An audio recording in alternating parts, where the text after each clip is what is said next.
থেকে প্রচুর যাত্রী ঢাকা থেকে ঢাকার বাইরে যান এবং সব ধরনের পরিবহনের কাউন্টার এখানে আছেন, বাসও এখানে আছে। সেখানে ভিজিটে এসেছিলাম, আপনারা সাথে ছিলেন।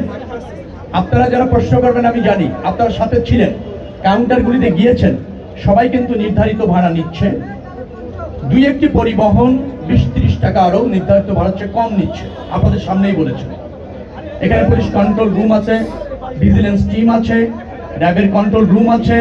সেখানে নির্ধারিত করা ভাড়া সমস্ত জায়গায় আপনাদের সামনে টানিয়ে দেওয়া হয়েছে। কেউ এর চেয়ে বেশি ক্লেম করলে সেখানে যদি কেউ কমপ্লেন করে সাথে সাথে ব্যবস্থা নেওয়া হচ্ছে।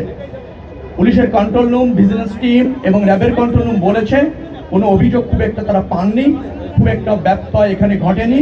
নির্ধারিত ভাড়া নেওয়া হচ্ছে এবং বাসগুলি যথাসময় ছেড়ে যাচ্ছে, যাত্রী কোনো হয়রানির শিকার হচ্ছে না। এখনো পর্যন্ত যারা বিভিন্ন রুটে কিন্তু অ্যাভেলেবেল টিকিট আছে, কয়েকটা রুট আছে যেখানে টিকিট অলরেডি সোল্ড আউট হয়ে যায়।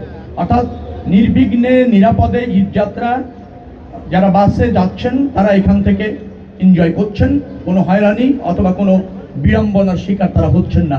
এটা আপনাদের সামনেই আপনারা দেখলেন আর যে আমরা এটা করার চেষ্টা, যে উদ্যোগ আমরা নিয়েছিলাম গত 15-20 দিন ধরে। এখানে আমাদের পরিবহন সেক্টরের না, শুধু সরকারেরও একজন গুরুত্বপূর্ণ মেম্বার অফ পার্লামেন্ট, নীতি নির্ধারক, বিশেষ করে পরিবহন সেক্টরটা যিনি খুব চমৎকারভাবে শৃঙ্খলার মাধ্যমে অতীতে রেখেছেন, এখনো রাখছেন, শামসুর রহমান শিমুল বিশ্বাস, তিনিও এখানে উপস্থিত আছেন।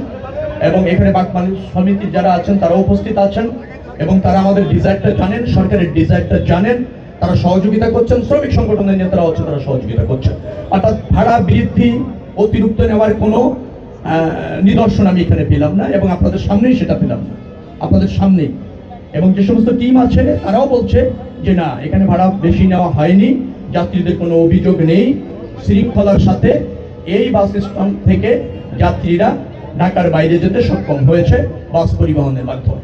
আমি বলি, এটাও একটু জানিয়ে রাখি আপনাকে, কোনো কোনো সময় ফিরতি গাড়ি যাত্রীর চাপে কাউন্টার সে আসতে পারছে না, ধরেন এই গাবতলীতে আসবে, তো হিমায়তপুরের ওখানে এই যাত্রীরা সেই গাড়িতে উঠে পড়েছে, তাকে যেতেই হবে।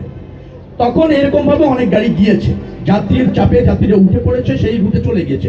যাত্রীরা জানে ওই গাড়িটা কোন রুটে যায়, তারা জানে, তাদের জানা গাড়িতে উঠে পড়েছে, তখন এরকম ভাবে গিয়েছে। সেখানেও কিন্তু ওইভাবে যাত্রী উঠার পর 200-100 টাকা বেশি নেওয়ার চেষ্টা হয়েছে অথবা নিয়েছে, এটাও সত্য।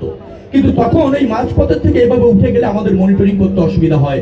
কমপ্লেন যেগুলি পেয়েছি এখন অ্যাকশন নিচ্ছি, যেগুলি এখন অ্যাকশন নিতে পারছি না ঈদের পরে অ্যাকশন হবে যারা ব্যত্যয় ঘটানোর চেষ্টা করেছে। ধন্যবাদ সবাইকে।